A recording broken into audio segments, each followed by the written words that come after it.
those last chapters were so good and hit some very major things and feelings, okay? As we read today, we are going to study Ravi and Joe's decisions they make to understand more about their character and what they learn about themselves. I also will have on the lesson, I've updated their character maps, and maybe we can have some time to talk more about them. Friday, pizza. Joe. Do you want to ride to school this morning, Mom asked. She's dressed and already wearing her apron. There's a flash of lightning followed by a boom of thunder. Sure, I tell her, looking out the window at the dark sky. I'll take a ride. I tip my glass up and drink the last of the strawberry banana smoothie she made me for breakfast. No Havana Ranchos, just a smoothie and 2 bowls of Cheerios, like normal. Dad comes into the kitchen. There's a piece of tissue stuck to his chin while he cut himself shaving. Did you tell him yet? He asked my mother. Tell me what? I asked nervously. I'm quitting my job, Mom says. You don't have to do that, I tell her, even though I hope it's true. It's a done deal, she says. I already gave my notice. Today will be my last day. Don't you need the money, I ask? I'll find something else, Mom says. To be honest, I'm not crazy about the job anyway. When I suggested to the kitchen staff that maybe we could change up the menu a little, offer some healthier options like kiwan or tofu or something, they looked at me like I was crazy. I laugh. I'm happy to eat tofu and kiwan, but I'm even happier to eat chicken fingers and hamburgers. If my mother really isn't going to be the lunch monitor anymore, that means lunch can go back to being my favorite subject at school. Woohoo! There's another flash of lightning. Guess we're going to need our raincoats, Mom says. Game 1, 7 o'clock tonight, Dad reminds me. We're still on, right? Are you kidding, I say? Big Papi is going to bring it home for the socks. You think I want to miss that? When I go upstairs to brush my teeth, I find Mia hiding under the bed. She's afraid of thunderstorms. Don't worry, Mia, I tell her, reaching under the bed to give her head a pat. Joey, my mom calls. Hurry up. The roads are going to be slick and I don't want to be late. I give Mia one more pat, grab my backpack, and run downstairs. All set? Mom asks, handing me my raincoat. She got hers on already. 1 sec, I tell her. I go to the kitchen, open the cupboard, and take out a small glass bowl like the one my mother had put the chopped cilantro in the day before. What's that for? She asked as she watches me shove the bowl into my pocket. It's for an assignment, I tell her. I promise I'll bring it back. What's the assignment? She asks. I'll explain in the car. When I tell my mom what I'm doing for my personal reflection project, she starts to cry. This time, for a change, it's the happy kind of crying. You are one terrific kid, she says. Do you know that? Believe it or not, I feel like I kind of do. I'm in a pretty good mood by the time we get to school. It doesn't hurt that Friday is pizza day at Einstein, my favorite school lunch of all. As we turn in the driveway, out of nowhere, this dark red minivan comes speeding around the corner and almost cuts us off. Watch out, my mom cries, honking the horn. The driver of the minivan honks back and doesn't even slow down. She just zooms past all the cars waiting to drop kids off, then cuts in front of the line and parks sideways so nobody can get past. A dark-haired woman in a long blue dress jumps out holding the biggest umbrella I've ever seen in my life. It's really pouring now as my mom and I run across the parking lot together, jumping over puddles. The woman in the blue dress hurries around to the other side of the minivan and opens the sliding black door. A minute later, a little kid in a funny-looking red hat gets out. He's so small at first I think he's in first grade or something, but when he turns around, I see the way he pushes up his glasses with his thumb. I know right away who it is. Ravi. As my mother and I walk towards the front door together under our big umbrella, I notice Bigfoot crossing the street with a tall woman in a yellow coat. The wind blows her coat open and I recognize the apron she's wearing. She's one of the workers in the lunchroom, a person they call the lunch monitor. Could this be Bigfoot's mother? Suddenly, I remember the cartoon premium I had found in my backpack. I'm Stupid's mommy. The person who drew the cartoon was insulting Bigfoot's mother just as he insulted mine. Are you listening? Asked Emma, pulling at the chin of my monkey cap to straighten it. I made curd rice for your lunch today. I know, Emma, you told me. Wait, let me finish. I made curd rice, but I checked the school menu. The option for today is pizza. It's vegetarian. So, she unties a knot at the end of her polo. Inside are 2 paper notes and 2 25-cent coins. I thought you might want to eat school lunch today like the others. I want to 1, throw my arms around Emma and give her a big kiss. 2, tell her she is the best mom in the world. 3, show her the page in Bud Not Buddy where Bud says he carries his mama around inside him all the time. But here's what I do instead. 1, thank Emma for the lunch money. 2, look around to make sure no one is watching me. 3, give her a quick hug. Emma, Primima, and Primimpa are waving to me as they drive away. I watch until the maroon Odyssey disappears over the hill and I can't see them anymore. Yesterday I was feeling like a complete failure, but today as I walk into Albert Einstein School, I feel like the luckiest boy in the world. I'm noticing that both Ravi and Joe feel better about themselves. What actions have caused this? What do you think both boys realize? Chapter 22, Joe. Dylan Samrick jumps out of the black Mercedes 3 cars down the line. It has one of those vanity license plates you have to pay extra for. It says, Envy Me. Inside, I can see his mother looking in the mirror in the back of the sun visor as she puts on her lipstick. My mom only wears lipstick when she's going out to a party. She looks better without it. The wind is blowing and is really pouring now. Everyone is honking and it's really pouring now. Everyone is honking their horns because Ravi's mom's minivan is blocking the traffic. Do you need your plugs? My mom asked me. I shake my head. I'm okay. Pop the trunk, Mom, Dylan shouts, banging his fist on the roof of the black Mercedes. Mom, are you deaf? I said pop the trunk. The trunk finally opens and Dylan leans in and pulls out a big cardboard box. He wraps his arm around it and walks away without even bothering to close the trunk. Mom and I look at each other, then I run over and close the trunk. Mrs. Samurai doesn't say anything. She just flips her visor back up and drives away. Have I already told you that I think you are one terrific kid? My mom says a minute later as we walk through the front door. She heads off to the cafeteria and I start walking down the hall toward room 506. Ravi is walking in front of me, has pulled off his weird red hat and is trying to comb his hair down flat with his fingers. It's not working too well. Dylan Samurai is standing by the door when we get there. Morning, ladies, he says, flashing one of his evil crocodile grins. Welcome back. We both ignore him. Ravi goes straight to his desk. I notice he's carrying a small package wrapped in the same kind of brown paper his math notebook was covered with. I put my hand in my pocket and fill the little glass dish. It had seemed like such a good idea when I told my mom about it in the car, but now I'm not so sure. What if nobody gets it? Wow. Dylan seems to be very rude and disrespectful and only comes and cares about himself. These actions help me understand what I'm thinking about him and the way he treats Joe and Ravi. What does the fact that Ravi and Joe ignore Dylan when he is mean, what kind of qualities does that show you about them? Before we begin, boys and girls, Miss Beam announced, I'd like for you to take your personal reflection objects on your desk and bring your explanation cards up here and put them on the basket. There's no turning back now. I hang up my raincoat and carry the glass dish over to my desk. Then I dig around in my backpack until I find the plastic bag containing my object. I had picked it based on its perfect shape and color. After examining it carefully to make sure it hasn't cracked or chipped on the way to school, I put it in the dish and take the index card with a sentence written on it up to Mrs. Bean. I'm looking forward to seeing what you brought, Joe, she says as I drop my card into the basket. Then she smiles at me. I don't know why, but there is something about that smile that gives me hope. Maybe Mrs. Beam will like the idea I came up with for my object. Maybe she'll realize that I'm not really a pain in the neck who doesn't pay attention. Maybe she'll even write something nice about me on my report card at the end of the year, the way Mr. Barnes did.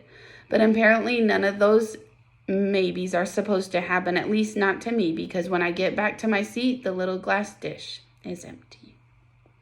Chapter 33, Ravi. Dylan Samurai is standing near the door when I arrived at room 506. I ignore him and his crooked, chakra teeth and take my seat. Place your personal reflection object on your desk and bring your explanation cards up here to be put in this basket, Miss Beam tells us. Before I unwrap my pocket, I first need to wipe off my glasses, which have become clouded up from the weather. Emma gets upset with me if I use anything other than the special wiping cloth Dr. Barta gave me to clean my glasses, so I open my backpack and pull out the cloth. Just As I am about to remove my glasses, Dylan Samurai reaches around me and snatches something off Bigfoot's desk. He pops it into his mouth and quickly sits back down, but not before I have seen what it is he's taken. Make a prediction. What did he take? Chapter 34, Joe. It's my own fault. I should have known better than to leave anything out on my desk when there's a known kleptomaniac sitting 2 feet away. So much for impressing Mrs. Beam with my great idea. All I have left is an empty dish, which is exactly what I feel like at the moment. Ravi has left his package sitting unopened on his desk while he takes his card up and puts it in the basket. Lucky for him, Dylan is too busy unpacking his own box to notice. Mrs. Beam starts talking to Ravi about the Indian cookies his mom had made for her, but I get distracted when I see what Dylan Samurai has bought. It's a big plastic yellow star with a picture of what else? Dylan's face glued to the center. Perfect! I watch as he rips open a package of AA batteries and loads a bunch of them into the back of the star. Does this confirm our prediction that he only thinks about himself? When he's finished, he sets it on his desk, pushes the on button, and the whole thing lights up and starts playing Ghetto Superstar. Lucy Mulligan and her little girlfriends come running over. Pretty soon, they're all dancing around Dylan while he sings along with the new music. Ghetto Superstar, that is what you are, coming from afar, reaching for the stars. His singing is bad, almost like Miss Hepworth. But the girls don't care. I notice his boxers are decorated with yellow stars and the top 3 buttons of his shirt are undone. Gross. I'm not sure, but I think he might have glitter on his chest. Take your seats, boys and girls, and we'll get started, Mrs. Beam tells us. I am in big trouble.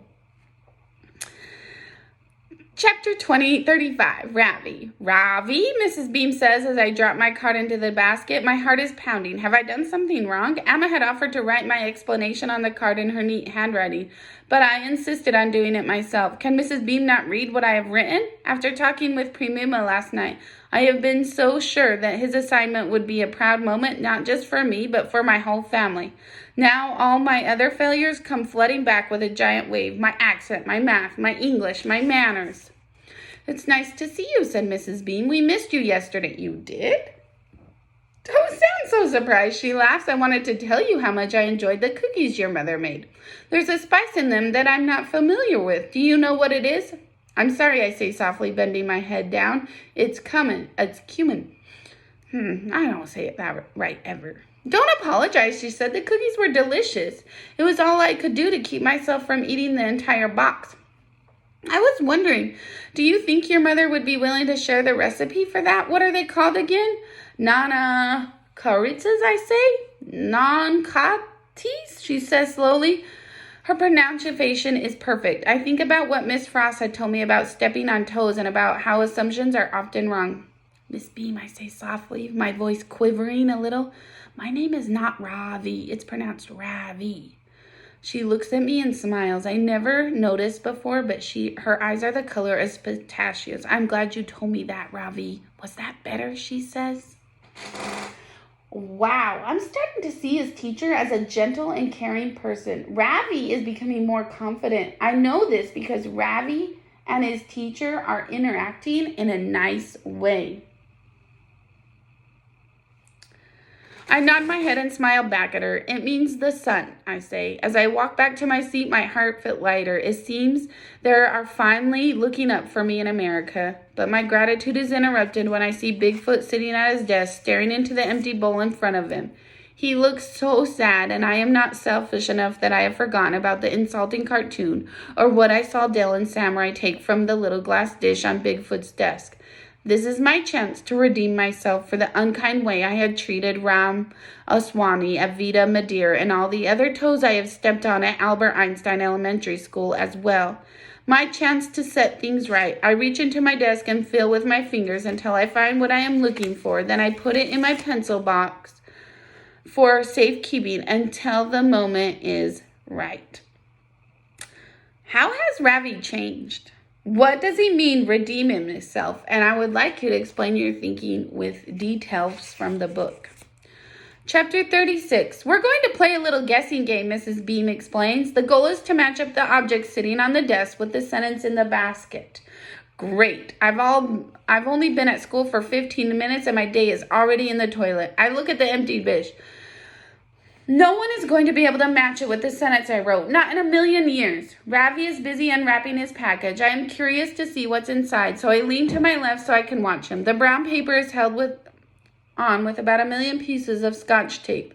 When he finally gets it off, there's another layer of newspaper underneath, and under that, a layer of tinfoil and a lot more Scotch tape. Before we start, Mrs. Beam tells us, I'd like you all to quietly make your way around the room. Familiarize yourself with the objects on each of the desks. I'll give you a few minutes to do that, and then we'll begin our game. Mrs. Frost always says that the best place to start is at the beginning, so I go over to the first desk in the first row. Amy Yamaguchi brought a teddy bear, or at least I think that's what it is. It's a little hard to tell because it's gray and it doesn't have any stuff left in it. Not only that, the face is completely worn off.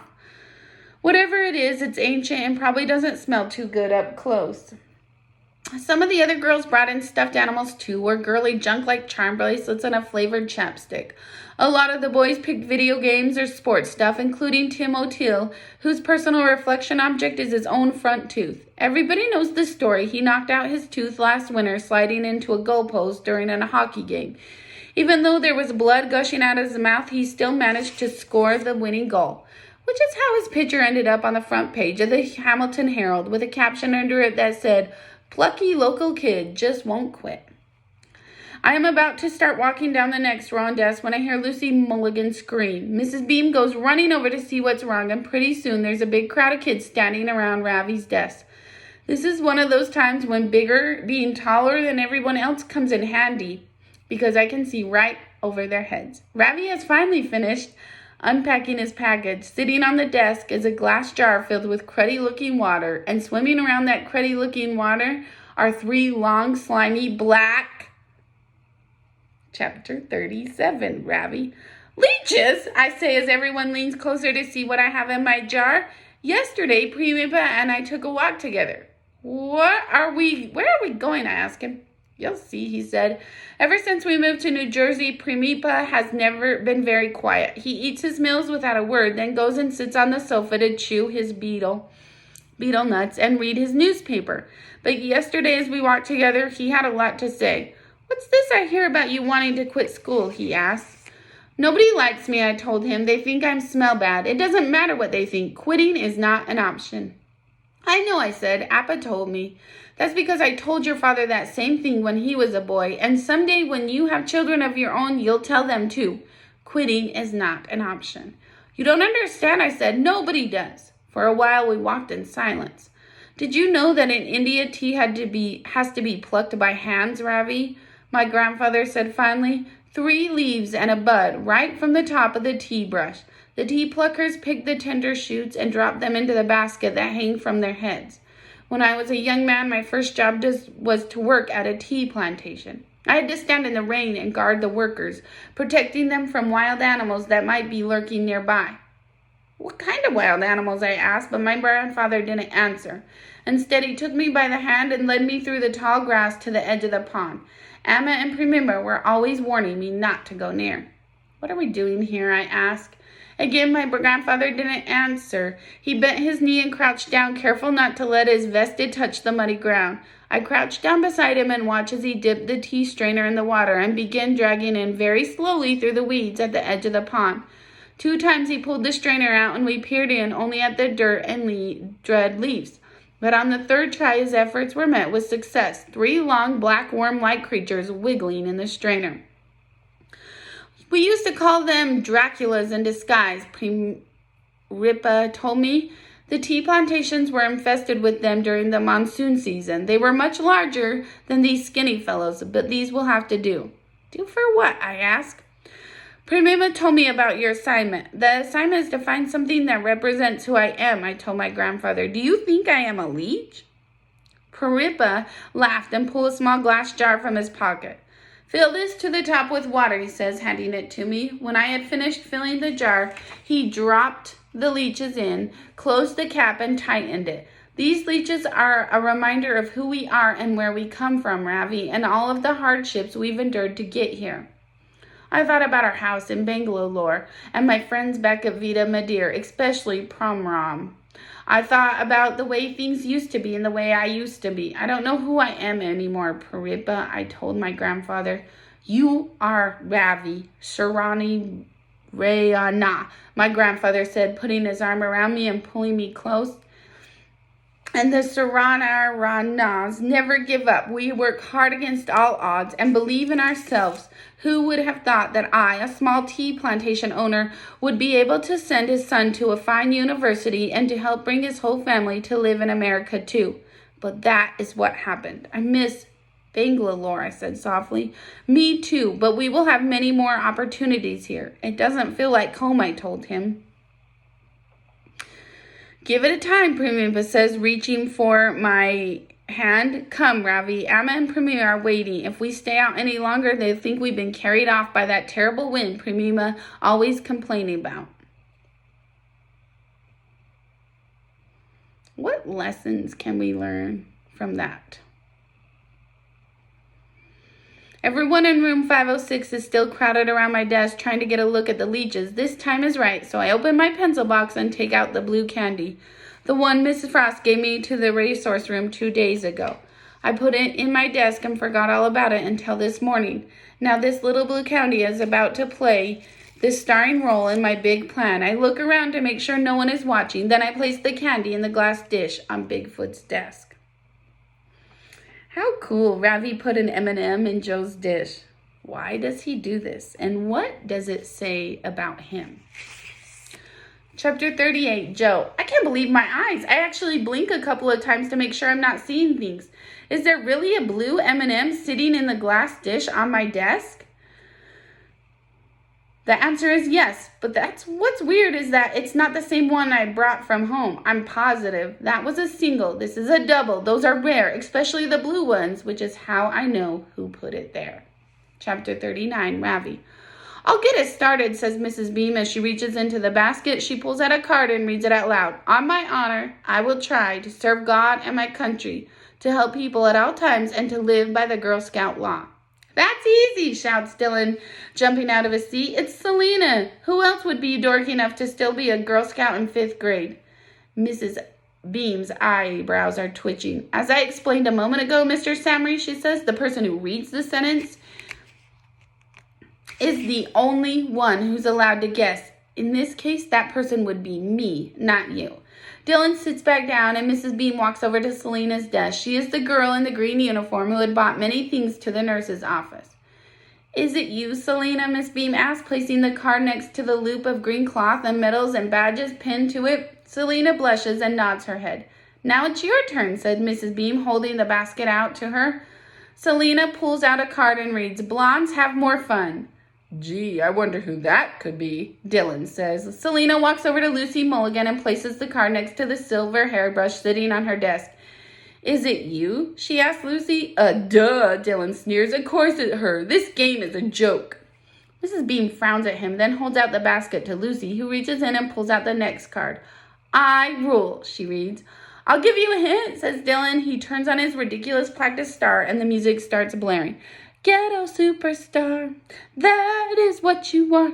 Dylan jumps up on his chair, sticks out his long tongue, and starts waving it to the music. The way it moves reminds me of leeches wriggling in Primipa's tea strainer. Mrs. Beam frowns. Eyebrows are not twitching any longer. They become straight line now. She walks over and turns off the music. Please get down from your chair, she says. As Dylan starts to climb down, he happens to glance over at Bigfoot's desk. When he sees the blue candy in the bowl, his eyes grow very wide and a look of pure shock comes over his face. Yes. Chapter 40, Joe. Do you know who the card belongs to, Mrs. Beam asked Lucy. Lucy nods but doesn't move. Is something the matter, Lucy? Asked Mrs. Beam. I don't want to see the leeches, she whispers. What's so scary about a couple stupid old worms, sneers Dylan. Ever since Mrs. Beam shut down his superstar routine, he's been acting kind of grumpy. Lucy gives me a dirty look. Hallelujah. Maybe this means the wedding is off. Ravi has his hand up. Yes, Ravi, said Mrs. Beam. I notice she says his name right for the first time with the accent on the second syllable. Could you please tell Lucy Mulligan that the lid on the jar is screwed on very tight? My grandfather and I made sure of that. The leeches will not escape. Nothing to worry about. See? He lifts the jar and turns it upside down. No water leaks out, but turning the jar over like that gets the leeches all freaked out, and they start wriggling around even more than before. I expect Lucy to start screaming again, but instead she walks over, tosses the card down on Dylan's desk without even looking at him, and then she turns and smiles at Ravi. I didn't know you knew my name, she says, tilting her head to one side. I look at Dylan to see what he's making of this disgustingly mushy moment, but he isn't paying attention to Lucy. He's got his eyes glued to the jar of leeches. I know that look. It's seen it a million times before. Chapter 41, Ravi. It's your turn to pick a card, says Mrs. Beam, holding the basket out to Dylan. He groans. This game is so lame. What's the point? We can't even win. Try to muster a bit more enthusiasm, will you please, said Mrs. Beam. Not every game has to be about winning. If you ask me, Dylan is getting off easy. Mrs. Arun would have made him kneel down on the floor or sit facing the wall if he had talked back to her like that. Dylan makes a big show of swirling his hands in the basket to stir up the cards. His overreaction is even worse than Shakira Kapoor's. I can't believe I ever wanted to be his friend. Abracadabra, he says, pulling out a card and waving it in the air like he's done something special. Nobody responds. Not even Lucy Mulligan, who is busy staring at me for some reason. Dylan shakes his hair out of his eyes and reads the words, what is written on the card. Quitting is not an option. Before I go on, I want to tell you that I'm noticing that Ravi is starting to see Dylan through a different lens, which means he is starting to believe in himself again. He rolls his eyes. Gee, I wonder who this could be. Then he marches straight over to Tim or Jim. I still don't know which it is, and puts the card down on his desk. Is it you? Dylan asks in a voice that says he is confident his guess is correct. Nope, says Tim Jim, shaking his head. It's not me. Dylan can't believe his ears. What do you mean it's not you? He says. It has to be you. Everybody knows you're the kid who just won't quit. Tim Jim looks at him and shrugs. It's not me, he says.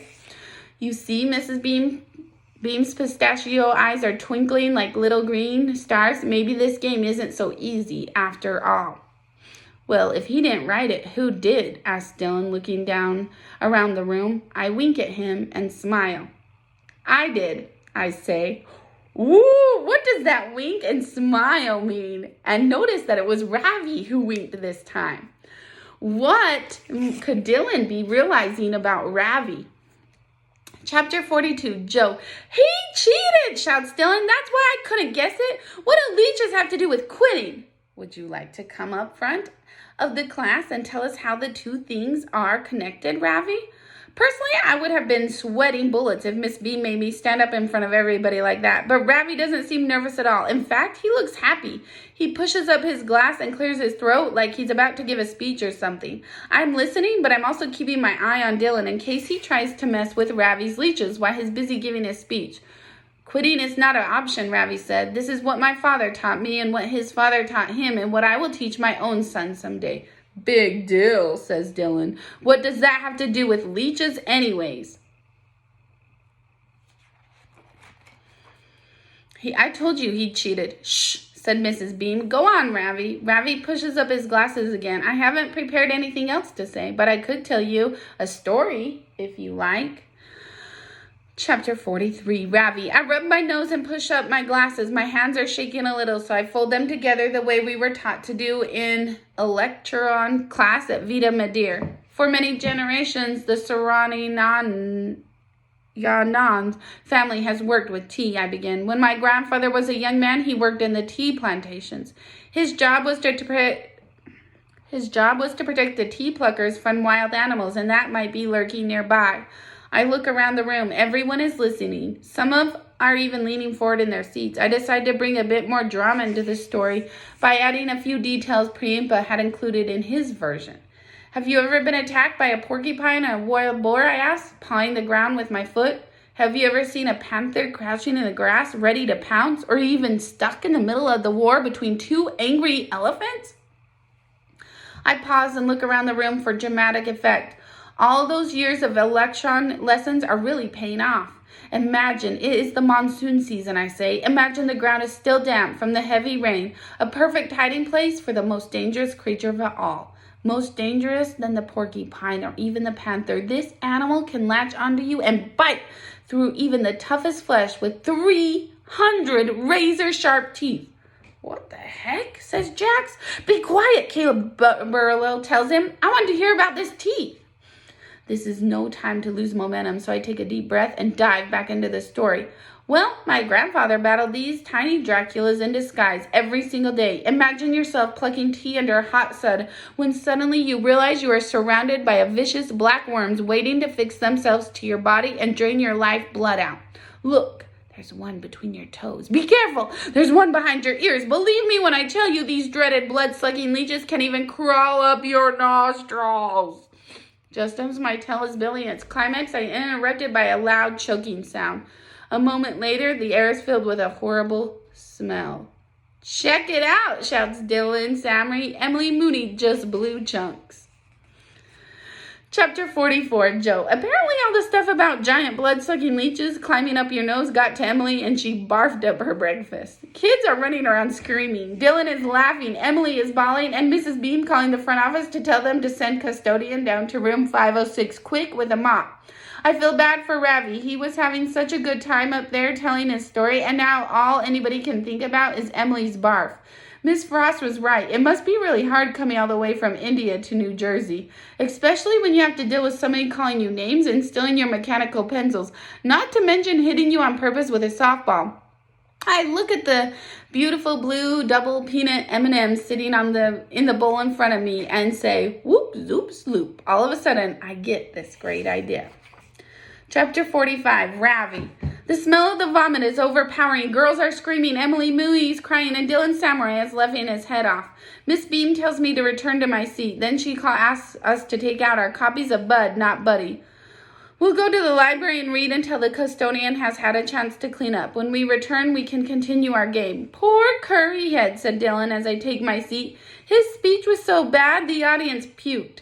I ignore him and pull out my copy of Bud, not Buddy. That's when I notice a folded up scrap paper lying on the desk beside my jar of leeches. I unfold it and read, Beware, do not touch the jar. Trust me, Joe. It's been a day full of surprises, and it seems there will be more. One more. Chapter 46. As we line up and start down the hall toward the library, my stomach is in knots. Can I really pull this off? Dylan Samurai is up ahead, sticking his tongue out at Lucy Mulligan while she ignores him. Ravi hasn't said anything to me, but I know he read the note. I saw him. I hope I'm right about Dylan. But the closer we get to the library, the more I wonder if I was crazy to think my plan could work. And then it happens. The first domino falls. Oops! I forgot my book, Dylan says. Mrs. Beam, I'll be right back. Here goes, I think. This is it. As I turn and watch Dylan walk down the hall, I think all about the mean things he's done. Not just to me, but to Ravi. Zebras have to stick together. I want Ravi to feel the way I felt when I saw the double M&Ms sitting on the bowl. As I watch Dylan Samurai duck into room 506, all I can do is hope that after all these years, I know him as well as I think I do. I cross my fingers and begin the final countdown. 10, 9, 8, 7, 6, 5, 4, 3, 2, 1. No! The door bangs open and Dylan comes flying out of the room 506 like a bat out of you-know-where. There's a terrified look on his face and a big wet stain spread across the front of his pants. I can't believe it. It actually worked. When I saw Dylan's eyeballing those leeches earlier, I knew it was only a matter of time before he'd try to swipe them. And like everything else he's taken, I also knew where they would end up. Dylan is jumping up and down now, swatting at the front of his pants until finally the glass jar falls out of the bottom of one of his pant legs and rolls across the floor. Talk about an epic sequence. Chapter 47, Ravi. What kind a full puts leeches in his pants. Loosening the lid had been a capital idea, nothing less than pure genius. Dylan is running around like a headless chicken, then the bully of Albert Einstein Elementary School drops his pants and runs screaming down the hall in his starry underwear. Brilliant! I say a secret prayer of thanks to my grandfather and to the poor innocent leeches who sacrificed their lives for this important occasion. Later, Dylan Samurai has called his mother to come pick him up, and the cleaner has finished wiping up Emily Mooney's vomit, and we return to the classroom. Would you like to finish telling us your story, Ravi? Mrs. Beam asked. No, thanks, I say. I don't need to show off anymore. I'm not like Dylan Samurai, and I never will be. I believe it's your turn to guess, Ravi, Miss Beam says, holding the basket out to me. I close my eyes, make a wish, and pull out the card. There is more to me than meets the eye, I read. Ah, said Mrs. Beam. Now that's a tough one, especially for you, Ravi, because you're new here. Would you like to choose another card instead of something that might be a bit easier to guess? I shake my head. This is the card I wanted to get, the one I had wished for. I carry it over and set it down beside the glass dish with the blue candy in it. It's Joe, I say. Joe nods, then lifts his head up and looks at me. I smile and he smiles back. His eyes are brown, the color of cinnamon sticks. Amma bought with her from Bangalore. Wow, when Ravi thinks to himself that he doesn't need to show off and that he's not like Dylan, that shows me that he understands the lesson he's learned during his first few weeks of school. What are some of those lessons about life he has learned? How in the world did you ever guess? Asked Miss Beam, impressed. It was easy, I tell her. These candies have 4 layers. Most people assume that there are only 3, but assumptions are often wrong. There is more to them than meets the eye. Did you learn that in India? Asked Miss Beam. No, I tell her. I learned it from Joe. What do you think this action meant to Joe? How have Ravi and Joe changed what they have learned? Chapter 48, Joe. My mom and dad are both pretty smart people, but the truth is they don't know everything. Turns out you don't have to punch someone in the nose or blab about your feelings to get your point across. Sometimes all you need is a little help from a friend. There are some things about my life that are probably never going to change, like, for instance, my awesome metabolism or the fact that I have an APD. But I've only been in 5th grade for 5 days and I've already noticed a big change. The other day, when Mr. Barnes told me that the world was full of Dylan Samurais, I was pretty bummed out. But now that I know it's possible for a couple of zebras to outsmart a crocodile, life is starting to look up.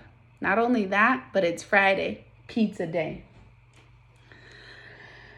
Chapter 49, Ravi. I've always been Amma and Appa's shining sun and my grandparents' pride and joy, but today I have learned something important. Winning is not always about shining the brightest. Sometimes it's about sharing the light with somebody who has been waiting in the shadows all along.